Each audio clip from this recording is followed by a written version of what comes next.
wabarakatuh. Hai anak-anak hebat, bagaimana kabar kalian pada saat ini? Mudah-mudahan kita selalu diberi kesehatan oleh Allah Subhanahu wa Ta'ala dan selalu diberikan semangat untuk belajar dan berkarya. Jumpa lagi dengan saya Bunda Tasmiatun. Pada kesempatan ini kita akan belajar bersama tentang interaksi sosial. Sebelum pembelajaran ini kita lanjutkan, mari kita membaca basmalah bersama. Bismillahirrahmanirrahim. Hai anak-anak hebat, interaksi di dalam kehidupan sosial mempunyai peran yang sangat penting. Kenapa? Karena tanpa adanya interaksi sosial, tidak akan ada kehidupan bersama, kehidupan berkelompok, bahkan tidak akan ada kehidupan bermasyarakat. Jadi dengan mempelajari interaksi sosial ini, kita dapat memahami bagaimana cara berinteraksi sosial yang lebih baik, sehingga kita mampu untuk bersosialisasi di masyarakat dengan lebih baik pula. Bahkan dalam ajaran agama Islam, kita juga dianjurkan untuk selalu berinteraksi sosial dengan sesama atau dengan orang lain. Seperti dalam hadis Bukhari Muslim itu diriwayatkan bahwa seorang muslim terhadap muslim lainnya itu mempunyai beberapa hak. Satu diantaranya yaitu menjawab ucapan salam. Yang kedua, menjenguk ketika ada orang sakit. Yang ketiga, mengantarkan jenazah. Yang keempat itu adalah memenuhi undangan dari orang lain. Dan yang terakhir, mendoakan ketika ada orang bersin. Nah, berdasarkan pada hal tersebut, mari kita mempelajari bersama tentang interaksi sosial agar kita juga mempunyai sikap peduli pada sesama.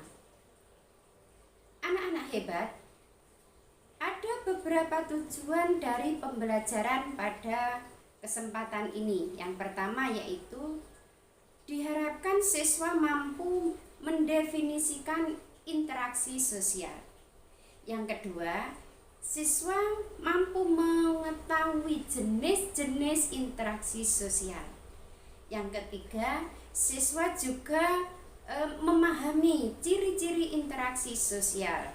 Selanjutnya, siswa juga diharapkan mampu memahami syarat-syarat terjadinya interaksi sosial. Dan yang terakhir, siswa mampu memberikan contoh interaksi sosial yang ada di masyarakat. Anak-anak hebat, apa sih interaksi sosial itu? Interaksi sosial itu adalah hubungan timbal balik antara individu dan individu, antara individu dan kelompok, antara kelompok dan kelompok. Sekarang interaksi sosial individu dan individu itu merupakan pertemuan antara seseorang dengan individu lain yang bertujuan untuk memberikan aksi atau respon. Contohnya ketika kita bertemu dengan orang lain, saling menyapa, saling bertanya, dan mungkin memberikan informasi tentang apa yang dibutuhkan. Contoh selanjutnya yaitu ketika guru memberikan les bahasa kepada siswanya. Yang kedua, interaksi sosial antara individu dengan kelompok. Di sini pertemuan antara individu dengan satu kelompok untuk memberikan informasi. Misalkan menjadi seorang narasumber ketika dalam kegiatan seminar.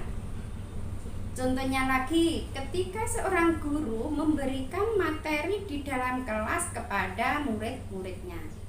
Dan yang ketiga adalah interaksi sosial antara kelompok dengan kelompok. Ini merupakan pertemuan antara dua kelompok yang berbeda. Jadi sini untuk mengkomunikasikan hal yang berkaitan dengan kepentingan dari suatu kelompok itu. Jadi di sini kepentingan pribadi sudah diabaikan.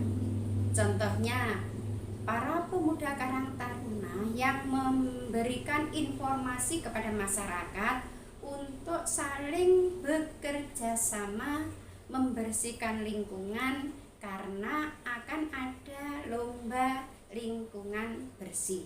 Yang kedua, kelompok TNI dan kelompok polisi saling bekerja sama dalam memberantas suatu kejahatan di masyarakat. Selanjutnya yaitu ciri-ciri dari interaksi sosial. Ada beberapa ciri dalam interaksi sosial.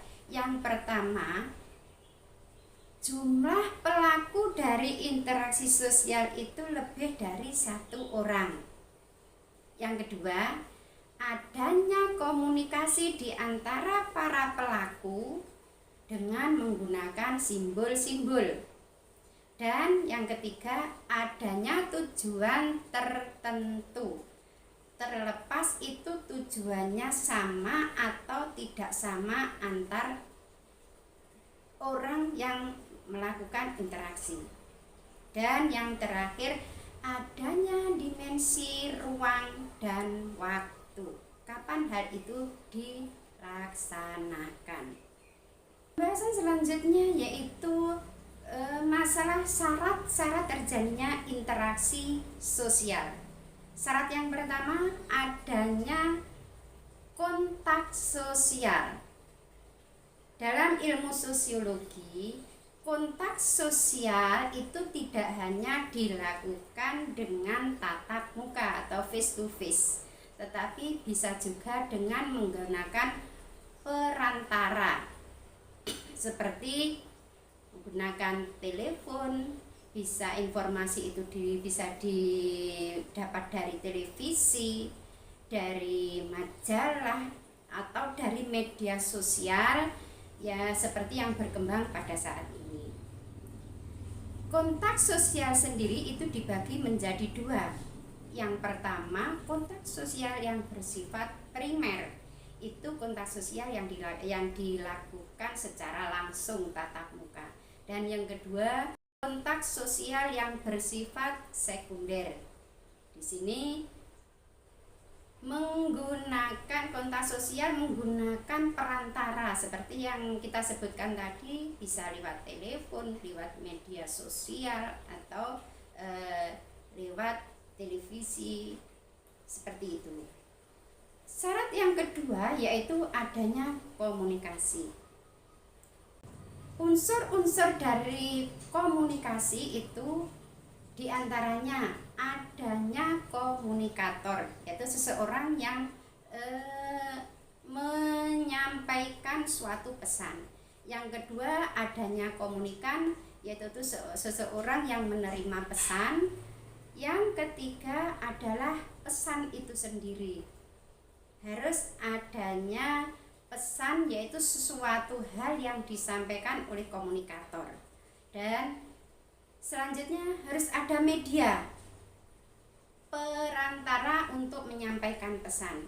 Media komunikasi bisa berupa lisan, tulisan, atau gambar, bahkan film pun juga bisa dikatakan sebagai media komunikasi. Dan yang terakhir harus adanya efek, yaitu perubahan terhadap komunikan setelah mendengar pesan yang disampaikan oleh komunikator. Dan syarat yang terakhir yaitu